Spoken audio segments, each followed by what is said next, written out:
Josh, I mean, you've just recently this week wrote about this issue. Your headline is that as famine looms in Gaza, the U.S. humanitarian strategy is failing. I mean, you've been calling for the U.S. to, you know, use a carrot and stick approach. Do you get the sense that that is the strategy at this moment? And is the concern now inside the U.S. government what you're concerned about, which is imminent famine and the need to get just basic hygiene products into Gaza?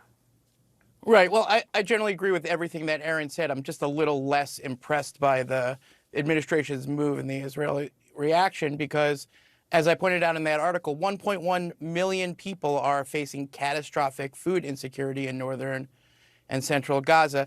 30% of children under the age of 2 in northern Gaza are facing acute malnutrition. Famine is imminent for 1 million people. And if you think about that, and then you look at what they've done, okay, well, we didn't use pressure. We threatened to use pressure, and they promised to do something to alleviate it. Maybe it'll work out, maybe it won't. The record shows that these threats are less effective in getting the Israelis to fulfill their promises than we hope, and it's just woefully insufficient to address the deteriorating and catastrophic situation in Gaza, in my opinion. And I think that's just a reflection of the fact that the administration is still not really willing to do anything concrete to address the larger problem, which Aaron alluded to, which is that it's not really about opening one more opening here or a port there.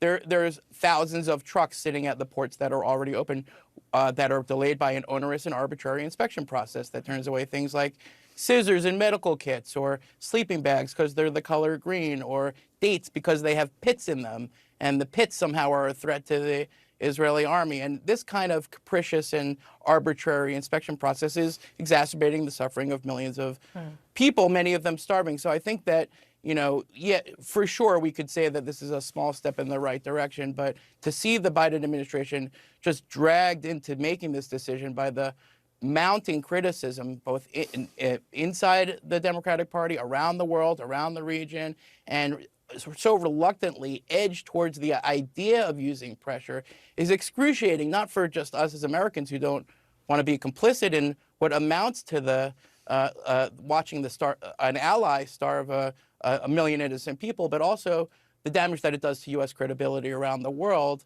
and our ability to confront any other countries that are using food as a weapon of war. So I can't say I'm optimistic. I hope this is followed up by a lot more action. Yeah, there's still a lot to be seen, not just said, but seen on the ground in terms of how this all plays out. Josh Rogin and Aaron David Miller, thank you both very much.